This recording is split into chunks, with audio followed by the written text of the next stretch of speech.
అన్న 2 second పంపిస్తున్నానే sir నాకు ticket ఇవ్వకపోతే మాత్రం నేను ఆన్నే సూసైడ్ చేసుకుంటా సార్. అది అక్కడ మాట్లాడినా పాట ఆఫీస్ పాట నేను ఎంత కష్టపడ్డానో మాకు దగ్గర ఒక్క రూపాయి లేకుండా మేము కష్టపడ్డాం డప్పులకు దేనికైనా పెట్టుకున్నాం.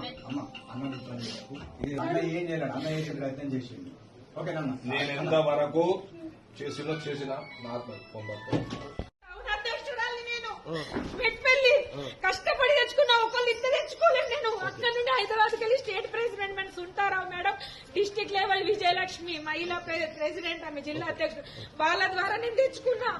కష్టపడి దానికి నేను టికెట్ అడుగుతున్నా 24 వార్డుల 10 సంవత్సరాలు అవుతుంది సార్ నేను పనులు చేయబట్టి. కనీసం నాకు ఈ కనీసం టికెట్ నిన్న రాత్రి కన్ఫర్మ్ అయింది సార్. ఇప్పటికి ఎట్లా చేంజ్ చేస్తారు సార్ ఒకసారి?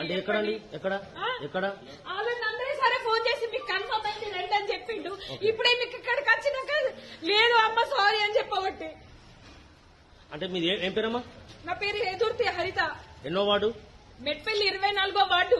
వేరే వార్డుకి వెళ్ళొచ్చి మా దాంట్లో పోటీ చేసిన ఆయన నేను 6 లక్షలు ఇచ్చి కొన్నాడంటే టికెట్. ఆయన మాట్లాడిన వాయిస్ టికెట్ వేరే వాళ్ళ దగ్గర ఉంది, మా దగ్గరకు వస్తుంది. ఇప్పుడు మీకు సంబంధించిన టికెట్ ఎవరికి ఇచ్చారమ్మా? నాకు సంబంధించిన టికెట్ ధ్యానపల్లి గణేష్ కి ఇచ్చారు సార్. ఆయన లోకలే కాదు. అంటే ఏదైనా పార్టీ నుంచి వచ్చిరా? ఎట్లా? ఏ పార్టీ కాదు సార్, ఏ పార్టీ కాదు. మొన్న అంత 15 రోజులకి కండువా కప్పుకున్నారు. కష్టపడిన వాళ్ళది లేదా సార్ ఎక్కడ? నాకైతే కావాలి ఖచ్చితంగా.